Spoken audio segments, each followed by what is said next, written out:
Inshuti bakunzi ba The ITV ndabasuhuje kandi bahaye ikaze ku kiganiro cy'uyu munsi. Ngewe ndi Muri Murerwa kuri mikro ariko ndi kumwe na Yusto Hanyurwa kuri kamera.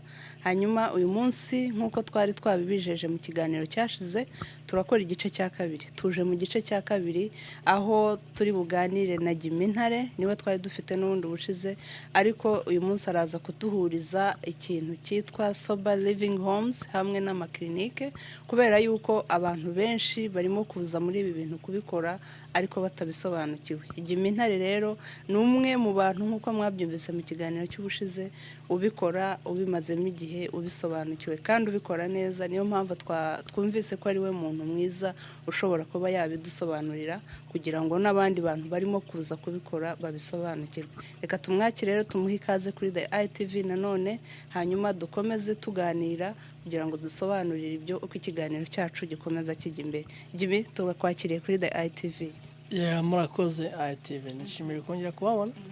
Uyu munsi rero kuri The ITV ntabwo kiri umushyitsi, wabaye umusangwa kuko ni inshuro ya kabiri duhura tuganira. Nkuko nari mbivuze, nagira ngo dusobanurire nk'umuntu maze igihe nubwo kitari gitoya, nubwo kitari kinini, ariko turumva uri umuntu uri mu mwanya mwiza wo kuba wadusobanurira ukaduhuriza ikintu cyitwa sober living homes n'amaklinike. Nkuko nari mbivuze, hari abantu benshi barimo kuza kubijyamo muri ino minsi ariko mu by'ukuri badasobanukiwe ngo bimeze bite. Wabiduhuriza ukabasobanurira. Murakoze ITV, reka mbonereho umwanya wo kugira mbashimire kuba mwadutekerejeho. Aha niho dukorera, nkuko mwabwiye mubyumva, dukorera ahantu habiri, ariko hano niho hari main dukorera. Rero ikaze hano mu rugo. Murakoze cyane. Ni heza cyane. Murakoze. Ibyiza akeza karigura niko bavuga. So rero nkuko ubushize twavuganye, navuze mwambaje kubyo muri personal yanjye, noneho mumbajije ku kijyanye na business. Rero ndumva ni ibintu byoroshye cyane kubisobanurira no gusobanurira abantu benshi bari kutugana, bari kugana Arizona. Nkuko nabwiye, ntabwo ari ibikora njyenyine, dufite n'abandi benshi bari kubikora bafite clinique nkuko nanjye nyifite. Navuga ngo Imana ishimwe yuko ndi muri abo bantu bari kubikora neza. So rero sober living homes nanjye ndazigira nkuko nabwiye, ariko hariho nabo twita aba providers cyangwa se abantu nabo bazifite. Hari n'ababyumva bakaza bakabikora batarabikozemo, bataranagiye no ku ishuri. None ikintu mbese ni ikintu cyoroshye niko navuga, ariko kirimo amategeko ya leta, bibaye ngombwa yuko ugomba kwibahiriza. Sober living home nkuko nababwiye, ndayikora nkagira na clinique. So ntabwo sober yabayeho kugira ngo abantu bajye muri clinique. Sober yabaye ni amazu abamo abantu bari sober. Nayo ushobora na gukora business ubwayo utarenze wakenera clinique. Ukagenda ukibiringira, igira amacodes zayo muri leta z'Ubumwe za Amerika, igira amategeko ayigenga. So rero ntabwo kuvuga ngo umuntu agiye gukora sober living home ngo ni ngombwa clinique. Ushobora no kwikorera business yawe. Nuvuga ngo ngiye nakoze clinique, nshaka gukora sober. Ko sober bivuga iki? Sober ni ikibamo cyose igomba kuba kiri sober. Sober ni ikintu clean. Ni nk'umuntu wanyoye amazi, wiririwe amazi. Nta alcohol, nta drugs igomba kuba afite mu mubiri we, mu maraso ye. Agomba kuba ari muri iyo nzara ari sober, ari umuntu muzima. Nk'ubu nge ndi sober, uri sober, you know. Rero abantu bayibamo ni abashaka kuba sober, ni abava aha bagiye ahandi. Ni stage z'ubuzima bw'umuntu, ni ahantu ni nka wa mwana w'ikirara niko navuga, kuko turi kuvuga ikinyarwanda baramuzi muri Bibiliya ukuntu yagiye yarangiza akagaruka kwasi. Rero na sober living niko zazimeze. Ni umuntu ushaka ati niyo mpamvu iyo ugiye gushiramo uwo muntu mubwira ngo inzu mfite hari ibigenderwaho ugomba kugenderaho. Nta drugs, nta nzoga ibintu nk'ibyo. Okay. Noneho Jimmy, ndatekereza yuko ubushize twavuze cyane kuri soba tunayitindaho tunasobanura ibikenewe cyane kugira ngo umuntu ayitangire iby'ingenzi n'ibiki byose. Ndizera yuko abantu bakurikiye icyo kiganiro cy'ubushize mwabyumvise, kandi niba mutaranabyumvise musubireyo mu cyumve ko kirimo ubusobanuro bwije. Uyu munsi turashaka noneho kwibanda kuri clinique. Clinique. Reka tuvuge kuri clinique. So clinique na bayita outpatient clinic hano muri Amerika. Nivuga ngo ni nk'ishuri, navuga mu Rwanda amashuri ni nka ikora ariko ijyanye n'ibintu bijyanye na behavior. Haba muri clinic habamo behavior, hakabamo icyo bita substance abuse, hakabamo n'ingeri nyinshi cyane. Clinic irimo medical, harimo na medical, harimo n'icyiciro kitanga imiti, harimo icyiciro gitanga inama, icyiciro gitanga amashuri, harimo icyiciro gitanga ibazwa, ukabazwa ukora umuntu intake, harimo icyo bita assessment, ni ibintu byinshi bera muri clinic. So clinic rero ni clinic, impamvu yabaye ko kantu kitwa clinic nuko harimo medical, harimo imiti, harimo abaganga, harimo n'aba nurse bashatse bashiramo, kuko nta abita ba PhD ntago muri clinic mu by'ukuri. Biba byiza ufite n'abantu babyigiye, niko navuga. Hanjye ndabagira ngira aba doctor, ngira n'aba nurse, ngira n'aba PhD, hagira n'ingeri nyinshi cyane. So niyo mpamvu rero yitwa clinic. haba hari link cyangwa se relationship cyangwa se isano cyangwa se haba hari ikintu gihuza sober living homes na clinic. Isano rirahari, kuko kugira ngo ube soba nuko clinic bigiramo uruhari, kuko nk'umuntu tuvuge hari abantu tugira mu mazu yacu mu by'ukuri bagifite ibibazo byo bari addicted n'inzoga, ndetse n'abandi bari addicted na drugaholic cyangwa se ibiyobyabwenge. So tugira rero clinic kibafasha to providing ama classes ayo bita IOP. IOP na ama classes aba mu masaha 3 mu gitondo saa 3 kugera saa 6. Ayo ma class ni muri abari ingenzi, kuko ni yabahugura, ni yababwira, ni mbese ni nkuko ni nkombeze niyo bakiriramo. Niyo bakiriramo. Ya, kuko abavuga ibyo bintu uburyo wabyirinda, vino n'umukobanyi, nyabo n'ibiyobyabwenge, mu bireki ibintu nk'ibyo, n'amaprove y'ibitabo tuba dufite ibitabo byigisha, dufite n'abantu bari professional bazi kwiga, bari psychology, bafite mbese uburyo babyigiye gufasha abantu. Ikindi irindi sano nuko abantu bari soba benshi bakeneye imiti. Rero tugira abadokiteri babaha imiti, tugira abadokiteri b'ibyo mu mutwe bize psychology, hari abo bita aba PCP bano basanzwe babaha imiti y'igifu bisanzwe. So urumva abafitanye isano, ariko sober living home ntabwo igibaho iyo hari clinic. Ntabwo wakwita clinic ngo ngere kuri sober living, kuko sober living ni ikindi kintu gitandukanye n'ikindi. So abantu bava muri sober living baje hano ntabwo baba cyitwa sober living else, cyangwa se ntabwo tuba bakitwa ko bafite business. Business ni abo bantu baba ari under ya clinic. Mbese ni nko clinic ni umubyeyi barana abana ba clinic. Clinic ni umubyeyi, ni providing those services. So rero niyo nurebera abana be, nurebera ibiri kubera hari, nutanga amategeko. Ntago sober living yatanga amategeko ya clinic. Clinic ni itanga amategeko. Urumva niyo mpamvu uri gusanga abantu benshi babyica n'abatumva amategeko ya clinic. Nyabuna niburi under clinic irinde kuvuga yuko ufite nusura cyangwa ufite business gute. Mbaye nk'uwo guca mu ijambo, noneho nagira ngo tuvuge gatoya kuri ayo mategeko ya clinic nk'umubyeyi ubyaye ama sober living homes. Twabivuze muri ubu buryo kugira ngo yenda nimwumva tuvuga umubyeyi n'abana no kugira ngo abantu basobanuke bashobore kubyumva neza. Nayahe mategeko ayo ngayo y'ama clinic ama sober living homes agomba kubahiriza? Amwe muri nje mbivuga nanabwira abagenzi banje bafite ama clinic, kuko nibo bagomba kuba bari mbese barebera bari abana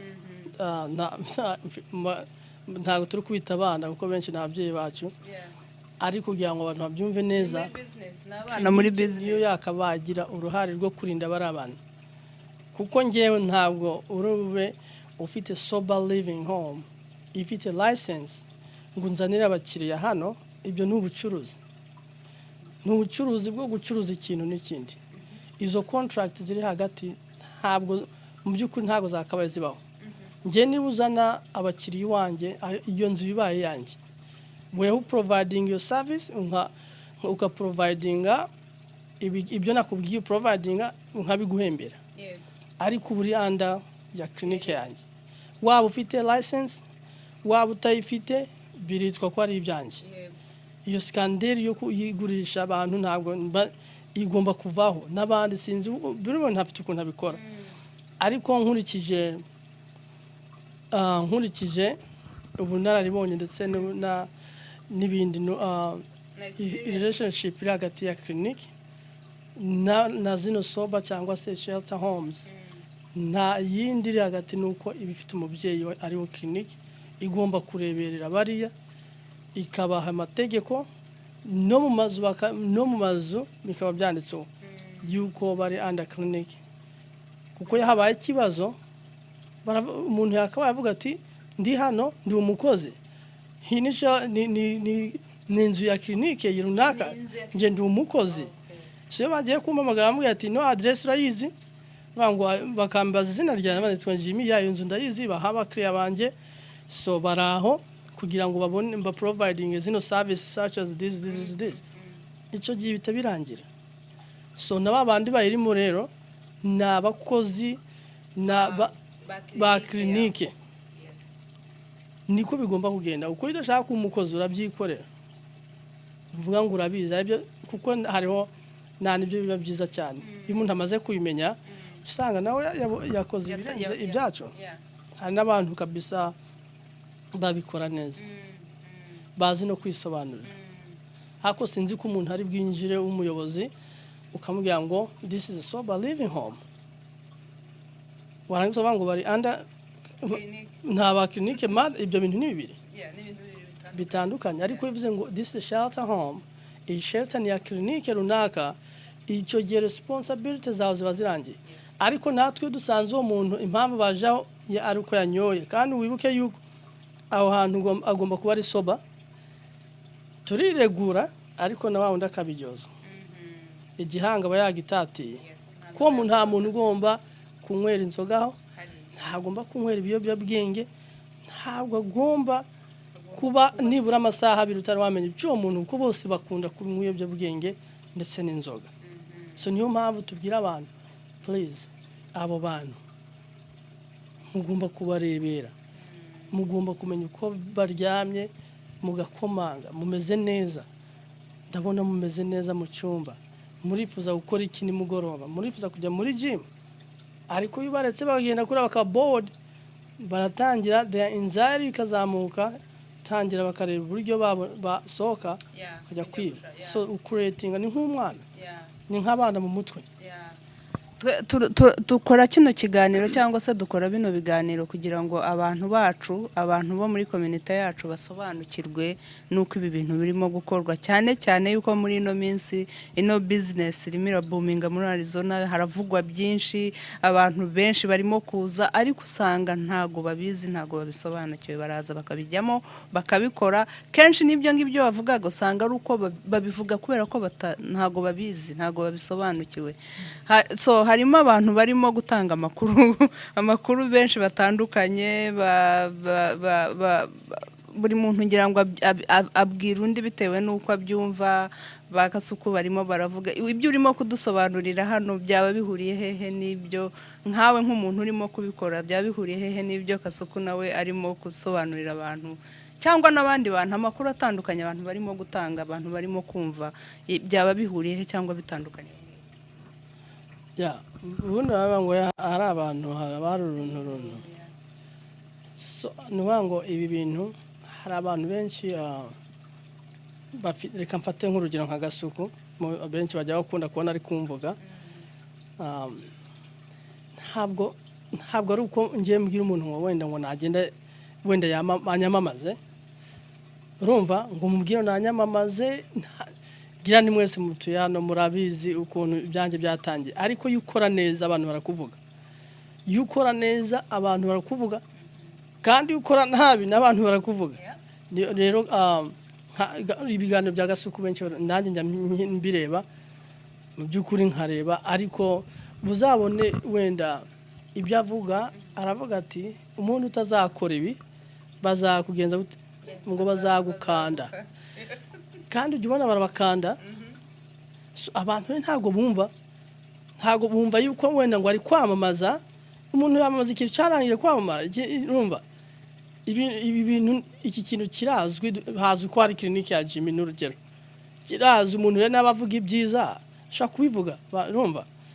Ariko rero niba umuntu avuze ngo please mukore ibi, hari abantu urambwiye nka Gasuku suko ibintu avuga nje 100%, ibyo avuga ni ukuburira abana Rwanda rw'ejo, abantu baturuka mu mahanga yose bumva ikinyarwanda, arababurira akanabwira ati mumikore neza. Nose nkanje nafunze ashize ukwezi mfunze, nta bantu nshakira, ariko se ntibakivuga ibyiza, nose n'ubwira ngo aracakomeza kwamamaza. No, ahubwo yikora neza abantu barakuvuga, kandi iyo ufasha abandi nabo barabibona. Ngiye nkabwira ngo abandi mujye mufasha umuryango mugari, kuko abantu benshi ntago bazi kubikora. Mubasobanurire, mubabwire niba uje kunsaba service, nkanakubwira uko bigenda, kugira ngo uje bundi tutumva umuntu yagiye bamutwaye. Yenda ibyo ngibyo nyine twari tubivuze kugira ngo nanone twumvishe cyane abantu yuko ari ngombwa kukwita ku mategeko, kubyumva, kubanza kwiga nk'ubushize uko watubwiye, abantu bagafata amakuru neza kandi bakayakura ku bantu bizewe, kugira ngo bashobore gukora ibintu mu buryo bwiza byubahirije amategeko. Ukiraho umuntu wese ufite clinique abazi impamvu yayikoze, ni ukuri abazi nuko igomba gukora. Buri muntu urugo rwaba afite ukuntu arujera. Ntabwo nigeze mvuga ngo abantu batazanyumva nabi ngo hari umuntu navyo, ntabwo hari amaklinika akora nabi, ikiniki ikoze nabi murabibona ibyo bibaho, ariko nuko hari abantu babikora neza. Gusa ibintu mbwira abagenzi banje banareba na bino biganiro n'abandi tuzumva ibiganiro byabo, nuko nge nashikariza abantu kubwira abantu bagasobanukirwa iyi business. Umuntu ye kuva muri track ngo narangiza nakubwira ngo wenda cyangwa avuye muri Amazon aje ngo umuhindure ubuzima, sibyo? Ngo abeho nk'uko ubayeho, nujya kumubwira umubwire byiza, nurangiza icy'ingenzi kireke, kuko icy'ingenzi ni standard hagati ya clinique na sober living home n'umu provider. Ni gute umuntu yisobanura hariya mu mategeko, ni gute ari bwirengere, ni gute nanjye, ni gute ndi umucungure, ni gute nagira ibibazo ndi umucungure. Hari abantu bajya bamamagara kabisa, umuntu yagize ikibazo giteye ubwoba, nkamubwira nti please bahe telefone babwire ko inzari yanjye, ako ushaka kubivuga hano ugasanga umuntu avuze ngo Jimmy yantwariye business. Oya, nk'ubu umuntu agira ibibazo, wenda wavuze ngo sober living home, ugahura n'ikibazo na leta, wangizo ati babarangiza ikibazo kiri emergency mfasha, kandi uwo muntu utamuzi muri clinique yawe, nukuri naye nkamubwira ati please reka mvugane nabo. Hari ukwisobanura byo byonyine nabyo bakugomba kujya bamenya uburyo bisobanura. Umuntu udafite license kwiga kwisobanura bizagufasha. Ntabwo ushaka kubwira umupolisi kanaka ngo uvuge ngo ufite sober living home udafite license ara hejuru. Wenda tugenda dushira ibiganiro, ngewe hano dukora inama abantu bano ba provider bacu, tugira inama ibitagenda neza tukabijyaho inama, bigenda neza tukabishimira, n'andi makirinike mujye mubigenza gutyo bizabituma iyi business zamuka. Ubwo ndizera yuko abo bireba cyangwa se yenda cyane ko tuvuge ku bantu murimo mutekereza namwe gushinga yanyuma clinique, cyangwa se n'abafite ama sober living homes, ariko mwari mudasobanukiwe iki kintu nk'uko abivuze cyo kwisobanura. Ndizera yuko musobanukiwe kandi mugomba kumenya icyo muzajya mukora biramutse bigenze uko nguko. Jimmy, nagira ngo tuvuge kuri gatoya kuko turimo turibanda kuri clinique. Iyo umuntu aje hano, umukiriya, umurwayi, ubwo tuvuga clinique ubwo hagomba kuba hari umurwayi. Iyo aje hano bigenda gute? Ni iki mukurikizaho iyo baje ahangaha? Tubwireho muri make ukuntu bigenda. Ubundi clinique ni nk'ibitaro, nk'uko uza ku bitaro bakakubwira. Twebwe tubazi n'impamvu bari hano, ko ntabwo twebwe tuvura umuntu uri muri emergency cyangwa se umuntu urwaye cyane. Tuvura babandi basanzwe bafite uburwayi buri chronique, basanzwe abadiabeti, ibintu mbese uraye ko ibintu byako kanya umutwe urakuriye ako kanya ni 911. Ariko twebwe icyo bita nkuko nabwiye outpatient igira IOP, tukagira n'icyo bita case management, case bita ba case manager. So ikiri ingenzi rero nibyo bigiciro ko ari bibiri. So umukiriya mushasha yaje hano nkuko mwabonye, niho twakira abantu batugana cyane cyane abakiriya ndetse n'abandi bose, niho twakwita ko ari customer service bera hano. So mushitse rero umbambi patient yaje hano, twebwe dukorana na access ni twishura, tugomba kumenya yuko afite access kandi iri valid cyangwa se iri current, mbese navuga ngo afite insurance dufata twebwe, kuko natwe tugira ama insurance dufata. Hari abafata abahinde, abandi Arizona complete byose. So rero ngewe abo mfata iyo nsanzwe ifite hano, haba ari abakozi babishinzwe bakakwakira neza, barangiza ibyabo byabirangira bakakujyana ku yindi department, ukajya gukora intake. Amara gukora intake ukagenda kora iyo bita ni byinshi cyane, ukajya muri case management, warangiza bakakwajusta shira muri system. Umara kujya muri system kuko tudukorana benshi na provider, tukamenya provider ninde umuzanye, ese umuntu azaba ari kuyihenzu kugira tumukurikirane neza. Noneho yaba akeneye imiti yaba mu mutwe cyangwa PCP, tugatangira tugakora appointment ye. Uwo muntu rero yageze mu rugo, nawe urabyumva. Yamara kugera mu rugo, maze ku mwana nk'abandi, agatangira tukamwigisha igiti kigororwa kikiri gito. Yamara gukura, yagira amezi 3, tukamubaza niba gikeneye icyo bita 9 days review cyangwa evaluation again. Noneho tukamubaza niba cyangwa se tukamukorera dukurikije uko twabanye nawe. Hari abamara n'umwaka, hari n'abandi bamara amezi 3 bakajya gushaka akazi barakize mu mezi 3. Hari abakira tukabaha certificate, none bakajya hanze bakazerekana. Hari abafite probations, ndavuga ibyaha, tukabaha ubuhamya ko barangije iyo course. Hano tugira ama courses. Iyo 90 irangije aragenda, hari igihe tumuhaye akazi. Hari abo ngira hano kabisa barangije dukoresha hano. Ubwo rero byari kugira ngo twumve mu by'ukuri se clinique y'ubwayo, nubwo twagumye kuvuga ko ari umubyeyi ufite abo bana bari munsi, yo ifasha iki abakiriya cyangwa se abo barwayi nyine baba bajemo. Noneho ngira ngo keretse yenda niba hari akandi kantu wumva wavuga ntakubajijeho kari ngombwa, yenda wakavuga hanyuma tukagenda ukatwereka muri clinique aho mukorera, tukahasura naho tukahareba. Ikintu uretse yuko mwebwe ni mu mugera ahantu hanini cyane kandi abantu benshi barabareba, icyo nabwira abantu bari kuza bava mu mayandi state bitewe n'ibihuha. Umuntu ababwira ngo hano ni Darfur, ushaka kuzuza ngo muri Darfur, nuko ntawe nciye intege.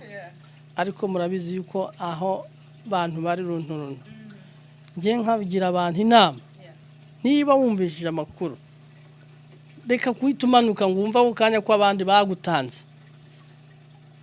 Urumva ngo wumve ko abandi bagutanze, ko wowe Imana itakuriho, itakwibuka.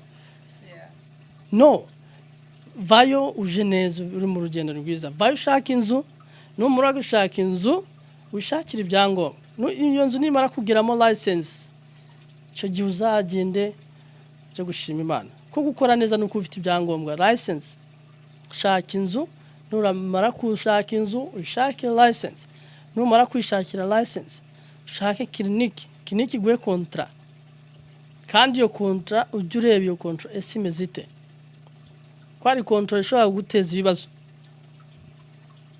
hari n'izindi zishobora kutaguteza ibibazo so turi hano rero kugira ngo urabizi ko cyane abanyafrika hagivuga ikintu bakavuga ati buriya njye ndashaka kubabwira yuko nkanjye n'abandi bose babireba ibi biganiro yuko mufasha aba bantu batazi uko iyi business ikorwa agakora ayizi bisaba nibura ibyumweru 2 ko wamenye iyi system ntabwo nava clinique ndavuga kubaka sober living home 2 week cyangwa 1 week then ugakora ibintu gafungura inzu warangiza uko submitting izo paperwork muri gouvernement mu gihe urindiye license wenda clinique kaba igufasha ayo mazu iyo nzu ikayiti yayo ari wamara kubona ibyangombwa ikakwitirira ugakora business ihoraho ikazatunga abana bawe ko nkuko babivuga yagutunga.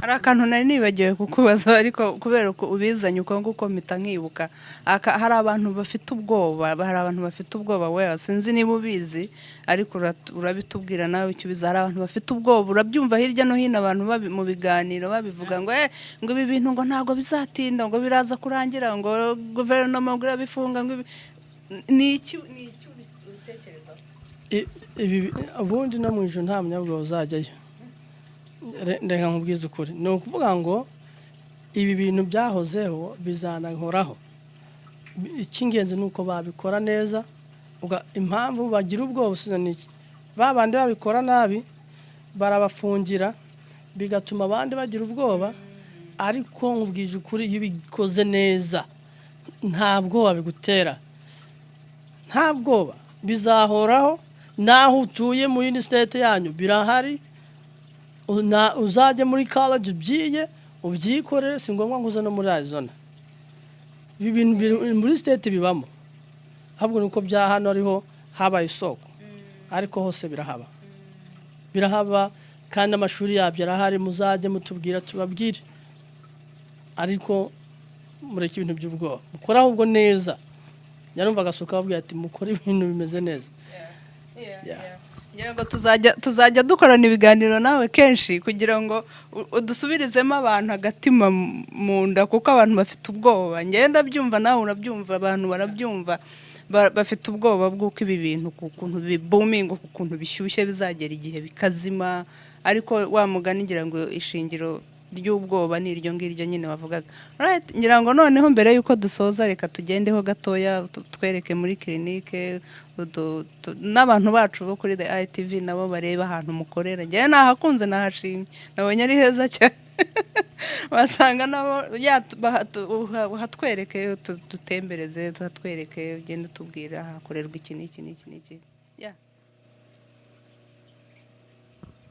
Jimmy ngaho rero tubwire hano muhakorera iki hano rero nkuko nabwiye hano naho nakwita aho dukora icyo bita customer service hano haba hari abakozi aya makompiyuta ari hano niho twakirira abashyitsi niho turebera ko bujuje ibyangombwa hano mbese navuga ko niho dukora customer service so iyo umuntu avuye hano rero nahajya mu zindi department izo departments ajyamo ni nk'izihe tubwire yavuye hano ahita ajya hano kuri hano nuko hafunze wenda turahareba habarimo ndavuga case management na intake byose birahari ni byinshi cyane bibera hano kugira ngo nyine uwo muntu ajye muri system yacu nuko agomba kujya hano reka dukomeze ngira ngo abariho duhita tujya nyine naho uhatwereka hanyuma dukomeze twereke hano nkuko muhabona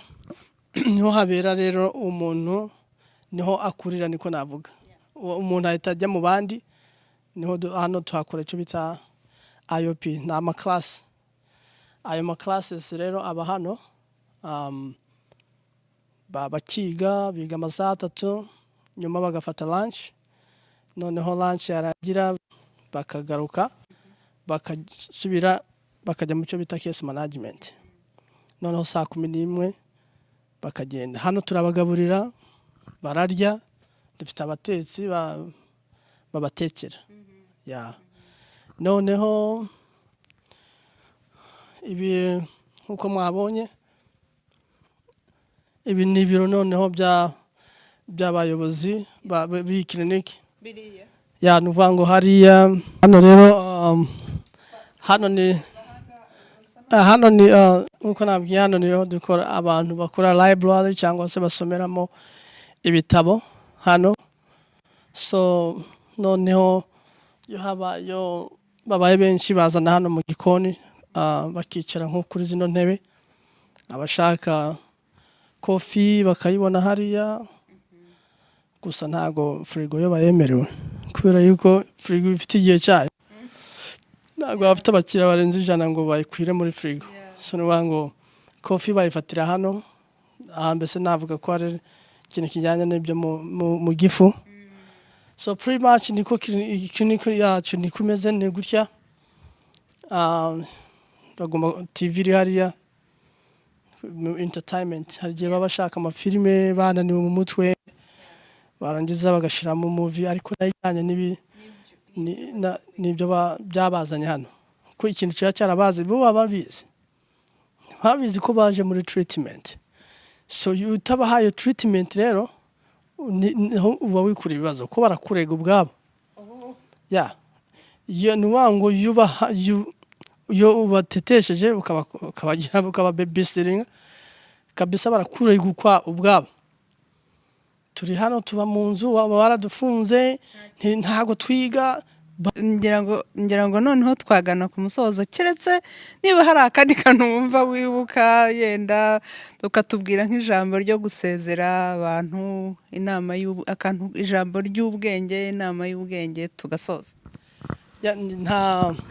Nta kindi uretse kugira ngo njye mbashimire, ni ukureka mbashimire kubera yuko twishimira yuko muba muje muhagarariye rubanda nyamwinshi, kubera yuko iyo muje hano tukabasobanurira ibyo dukora bituma n'abantu benshi bifuza yuko bamenya bakamenya ibyo bagiye gukora nibihe. So ijambo ry'ubwenge cyangwa se nabwira abantu ni ukutagira ubwoba, ahubwo ugakora ibintu biri right, ugakora ibintu uzi.